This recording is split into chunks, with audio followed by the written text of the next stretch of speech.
Hey there, so you're thinking of getting yourself a WaterWolf 2.0 or a Spydro cam? Well, guess what? Using one is a bit different than you first thought it might be, and I'm going to show you why you should consider to buy one in the first place, and I'm gonna back it up with incredible footage from under the water, mostly in Brazil, but also some footage from Europe, so let's get straight into it. And hey, before we start with the 8 things to consider, I need your help on this one because I had two approaches of fish which I really don't know what kind of fish they are. I have a suspicion on one, but here's one of the first ones that I was filming that was attacking my lure. It feels like the rapala was bigger than the fish. And remember, we are in the Atlantic Ocean and the northern part of Brazil. If you have any idea what this fish could be, please let me know in the comment sections below, so that would be great help. So I hope you enjoy the content and let's start straight into it. Here is the first thing to consider before buying yourself one of those cameras. The relevant models of those cams are between 130 and 180 US dollars depending on where you're at. Guess what? I got myself 3 pieces, one Spydro cam and 2 WaterWolf 2.0. I know, that's crazy, right? But I really need the footage to grow this YouTube channel, so I needed to be sure to get the best out of it. And guess what? I'm only with one left because I already lost 2 of them. You're going to know how I did this throughout this video. One I can tell you was really stupid on my behalf.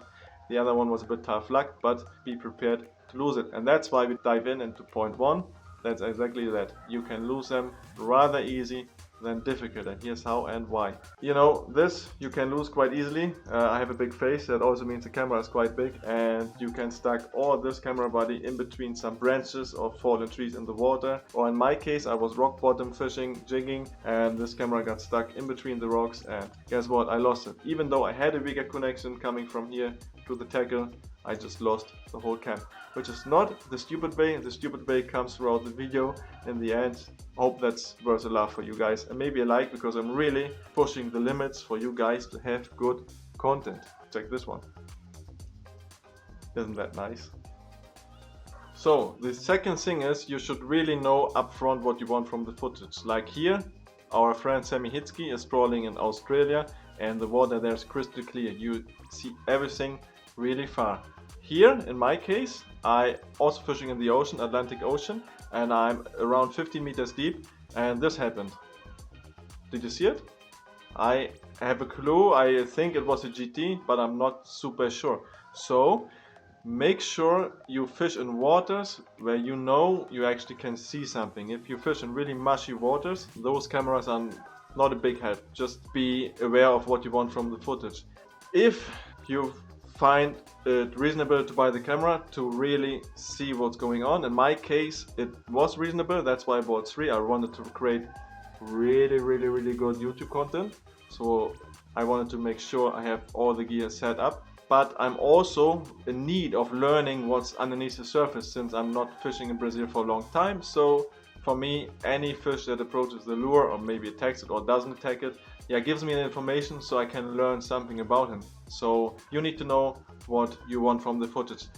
Quick tip, if you have the footage filmed, you need to plug it to your computer. I'm not going to explain how, this should be clear, otherwise check, like I said, the links below. And you want to maybe consider to download the VLC player, because there you just press plus and or minus to speed up or slow down the footage, and this way you don't need to review the footage in real-time speed. Otherwise, who has 3 hours after the fishing session to review the footage, right? So you can do it 3 times the speed. I find this a really good speed, especially when you have saltwater fish which are pretty fast, so sometimes you might miss it, like here, choop choop, that goes really quick. So you need to have a sharp eye to really see what's going on. If you're carp fishing, that's a bit of a slow event, then you can probably even speed it up to 8 times the speed if your computer can handle it, and you rush through the footage and you will know what's up. So thing number 3 saves you from being disappointed, because sometimes you believe you put this camera on your line and you're going to see what's up underneath the surface, right? Check this footage here of a catfish. I was even putting the camera and the lure by hand on the spot, since it was really flat water. And what happened, the catfish passes by, so you can see here he passes by, but you also see the plant right in front of it. And a few minutes later the catfish comes back, takes on the bait, which in this case was a dead fish, takes on it and just leaves it. And because due to the plant in front of the camera, which was a really small leaf, but it was really close to the camera, so it's blocking most of its vision. I don't know what the catfish problem was, and this can happen quite often. So I consider a WaterWolf 2 or Spydro or any underwater cam for exploration really bad, because all you're gonna see is mud and or I don't know, some algae and some plants, so not really worth it. So tip number 4 is actually a good one, like all those. They're all pretty awesome. Don't you agree? If you agree or don't agree, let me know in the comments below so I know that my content is actually helping or not. Thing number 4 is, guys, if you put this camera on the line to explore, to learn, or to just get awesome footage, make yourself aware of the fact that you're probably gonna lose some fish or have fish not biting on your lure because they are going to be confused of the camera in the first place. Hang on. Thing number 4 has even more. You see, this camera has a blinking light. It's a WaterWolf 2. The Spydro itself has a blinking light as well, and I'm pretty sure that this will confuse the fish since they are not super dumb. In this case here, the Spanish Mackie attacked the wrong part to it, which I don't know, it's because of the cam, I guess yes, but who knows, I don't know, I guess, yeah. I mean, if there's a blinking light underneath the water, I guess those fish are pretty excited about it. That's one thing. The other thing is that the lure you put, especially trawling, won't work as good as if there wouldn't be a camera, especially when the water is a bit more mushy, like in my case here. I put the camera a meter 10, a meter 20 away from the lure. In the upper water column, which you can see here, this footage, the lure is not working good and spins around, and then even the camera comes off the water and you have all those splashes, and for sure that's not gonna help any fish to convince them to bite, right? I fear it's less of a problem if you have deeper diving lures, as the pressure is higher and more consistent. Also in my case, remember I'm trawling on a windsurf board and it's mostly pretty windy, so that could be also something that prevents the lure in the upper column from working correctly. But I find this is a problem. But you're gonna sacrifice something for great footage and to learn, right? So next time, you know, sometimes you can even leave the camera away. I'm always gonna put it because I really want that footage. Thing number 5 is when you come home and you're really excited to see the footage. You didn't get a fish, but you hope that you at least, you know, see something, what was going on, and you can learn something, and you see some fish, and you know, you check the footage and then you see seaweed. I tangled up a lot of seaweed in my camera, and when I, you know, retrieved the lure, there was no seaweed, but while fishing there was a lot of seaweed, because guess what? This thing accumulates seaweed because it has a few edges and stuff. And what also happens, and happened, you see here in the footage, the leader, while you're throwing out or leaving it in the water, can tangle around here, make a loop of around, I don't know, 30-40 centimeters, which then means that the leader is going to be shorter, and that also means that the lure is closer to the camera. And as we spoke in thing number 4, well, this is not always good and this confuses the fish, so you probably won't have the bite. Be ready for it. And then after the session, you know, yeah. Tip number 6 is a rather personal thing, but I think that can apply to a lot of more people, and this is the fear of losing the cam while battling the fish, especially when you have light tackle on it, because you're fishing for carps or for really sensible fish. You don't, you know, have the big lines to it.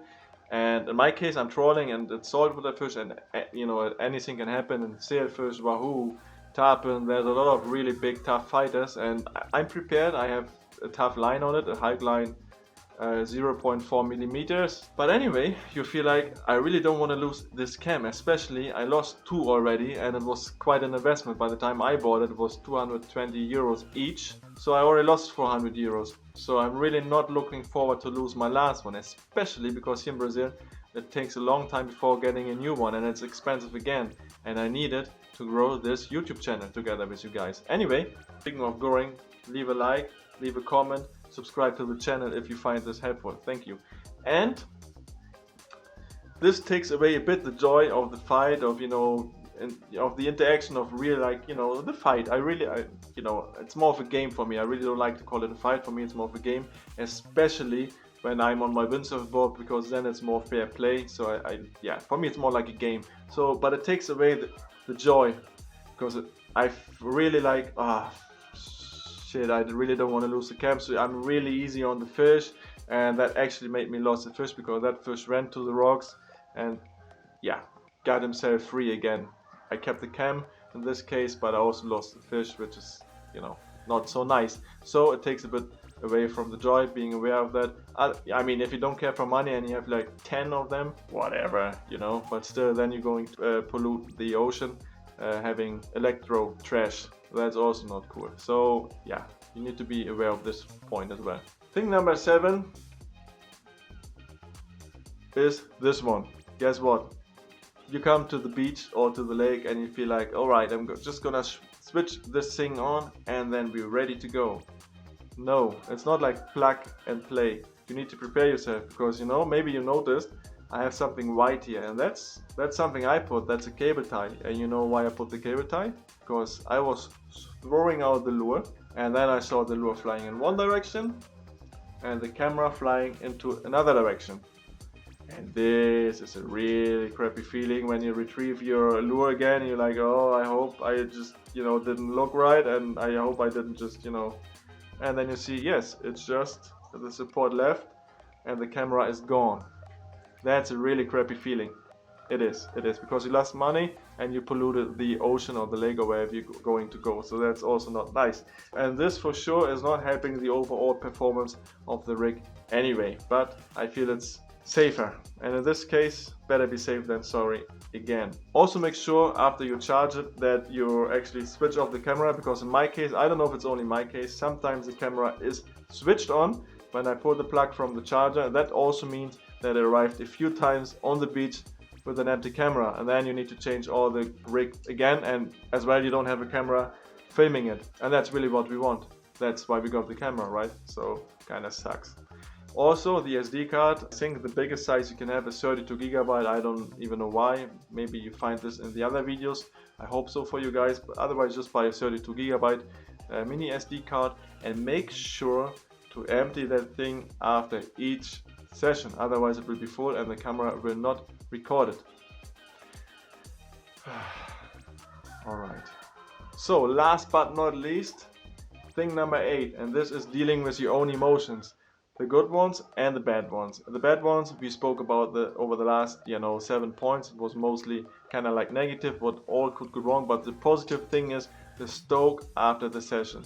Either you got some really nice fish and you know you did film the hit, so you know there's really awesome content on the cam, or you didn't get anything and you still have the hope that you might see something really nice what was going on. Like in this case here, you see this fish, I'm not 100% sure what it is. I'm guessing wahoo, but I'm also, like I said, I don't know. So if you guys maybe have an idea what this could be, remember, northeastern part of Brazil, Atlantic Ocean, that's where we fish. Yeah, let me know in the comments below. And like I said, you really gain so much from that footage, and especially for me it's like watching a good Netflix show, or even better actually. So sometimes I grab myself a beer and just really enjoy the content. I'm editing it already, so I'm really separating it. For me it's like a therapy after fishing. So speaking of beer, grab yourself one and then check this video next. See you on the next one. Bye bye.